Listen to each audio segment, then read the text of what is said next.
Kas tev vēl bija no šejienes, uz kurien tu aizķēries? Jo principā liekas, ka vienkārši rumtiņš, bet īstenībā apjoms te gana liels ir, bet uz kuriem mazliet bija tā, ko mazliet vajadzēja pakasīties galvas un padomāt.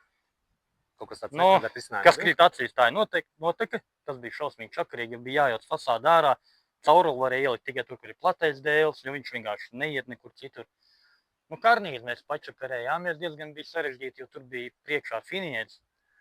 Mēs likām biezo finieri, pie viņa līmējām šādās skāra detaļas, kas ir zem teknes. Un viņas visur vēl ar aizkabītiem aplāsnīt aptiks, tā diezgan specifiska lieta. Troču lēnta slāpēšanai, zem saguma ir vēl bituma tā membrāna, tas bauderveidīgais, un kopā tas strādā perfekti.